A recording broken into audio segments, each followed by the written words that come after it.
Anjali Kothari. I lived all my life in Kolkata, પણ હમણાં 3 વર્ષથી હવે અમદાવાદની રહેવાસી બની ગઈ છું અને very happy to be here. Recently crowned marvellous Mrs India season 3. એ વિશે મને થોડું કહેશો, કેવી રીતે તમે સિલેક્ટ થયા, શું ક્રાઇટેરિયા હોય છે, and how a lady can go in that competition? કોમ્પિટિશનમાં જવા માટે કોઈ બાર નથી, એક જ રિક્વાયરમેન્ટ છે that you have to be married. કેમ કે ટાઇટલ ઇઝ Mrs. Yeah.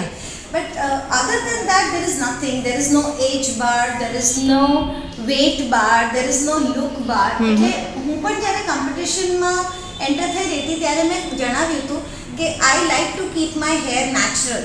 હું ડાય નહીં કરું. Is that okay for you? મેં લાઈફમાં કોઈ દિવસ આઈબ્રોઝ નથી કરાવી, હું નહીં જ કરું. Is that okay for you? So the beautiful thing I લાઇક્ડ about the પેજન્ટ was that they want you to be yourself and they want to judge you on who you are as a person. Right. અને એ લોકોની tagline છે beauty inside out, and that is what I knew કે beauty inside out માં તો હું જીતી શકીશ. એ મનની સુંદરતા તમે બહાર લાવી શકો છો.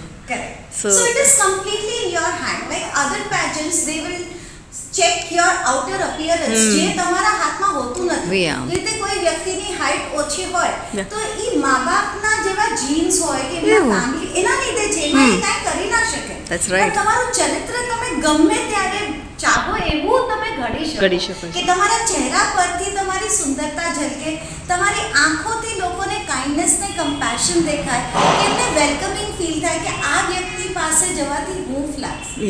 So that is something I can build, and that is what I liked about the pageant. એ બહેનને આપણે જ્યારે આમાં કોમ્પિટિશનમાં ભાગ લેવો હોય એના માટે શું કરવું જોઈએ અને કેવી રીતે જવું જોઈએ?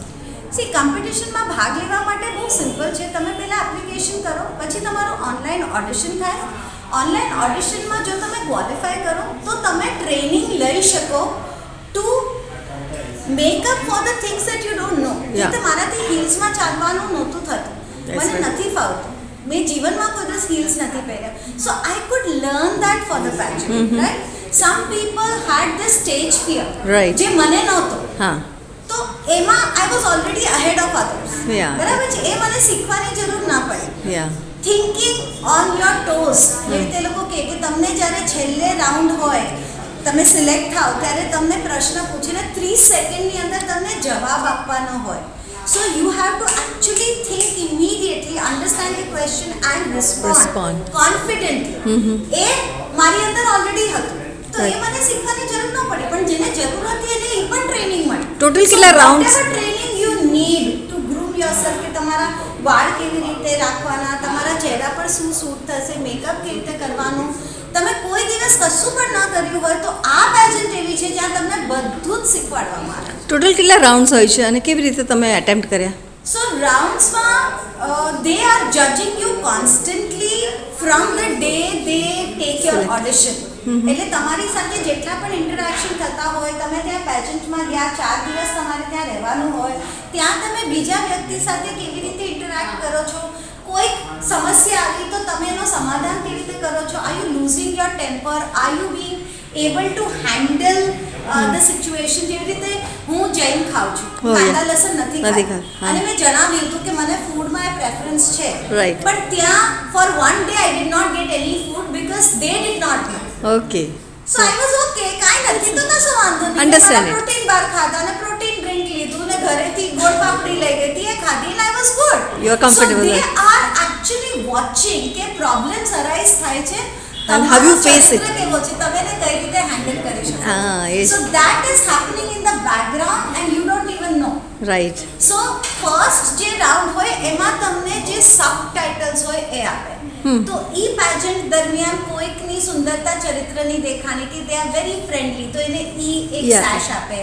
કે કોઈકની આંખો બહુ સુંદર છે, કે કોઈક આઈ ડોન્ટ નો, કોઈકની સ્માઇલ બહુ સુંદર છે, કોઈકનું કેટવોક ઇઝ વેરી નાઇસ, કોઈક ઓવરઓલ કોન્ફિડન્સ એક્ઝ્યુટ કરે છે, તો એ રીતે એ લોકોને સેશ આપે અલગથી. સો એમાં I got body beautiful because even though I was competing with younger women, I was the fittest of the lot and I am so proud to be there because I know I have had massive medical situations. Yeah. So that was first round where we were crowned based on our speciality.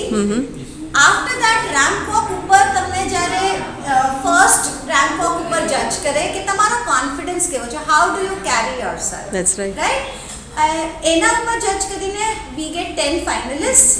ફાઇનલિસ્ટને પછી પ્રશ્ન પૂછવામાં આવે, they have to think on that toes, કેમ કે અમે externally તો જજ કરીશ. કર્યા, અંદર શું શું ભર્યું છે? હા, a beauty with a knowledge also is a must. Absolutely. Yeah, that's right. Otherwise, it is khokla. Khokla, beauty. yeah, that's right. It is only inherited. Yeah, that's right. This is built. Built one. હા, that's right. એટલે એ તમને 12 અમને 10 contestants ને એ લોકોએ Select કરે. Select કર્યા for the Semi-finals.